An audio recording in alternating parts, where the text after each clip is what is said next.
we're living in a time when our Muslim brothers and sisters have been made to feel very different, made to feel a shadow over their very names and identities. And you know, it's striking. We had 13 presidents. We've had 13, no, we've now had 14 presidents, I guess, 3 of whom have been Muslims. We've had innumerable governors, cabinet ministers, chief ministers of states, ambassadors, generals, Supreme Court justices and chief justices from that community.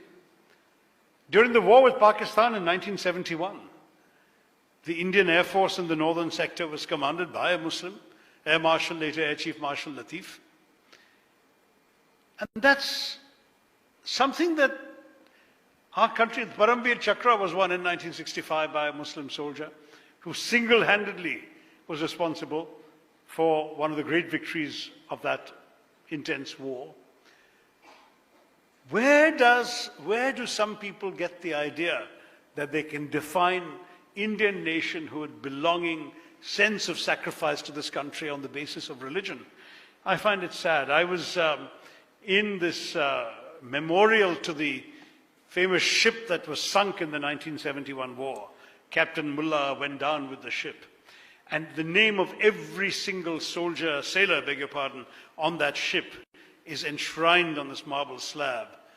And I was reading every name, and there is not one religion in India unrepresented amongst those who gave their lives for our country.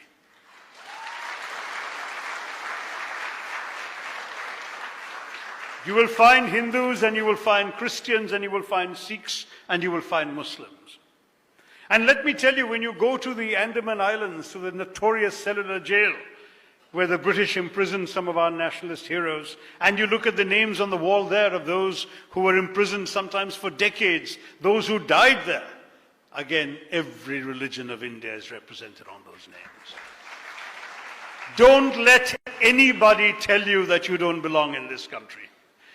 Every religion has a claim on the idea of India, on the essence of what India is all about.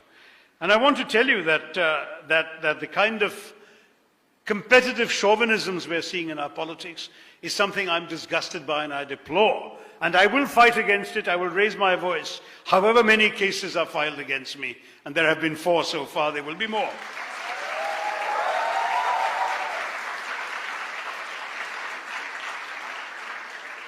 I believe to even talk of majority and minority is fundamentally un-Indian. We are all Indians. The suggestion that only a Hindu, and that too only a certain kind of Hindu, can be an authentic Indian is an affront to the very premises of Indian nationalism. And India, and I think she quoted that very appropriately, an India that denies itself to some of us will end up denying itself to all of us.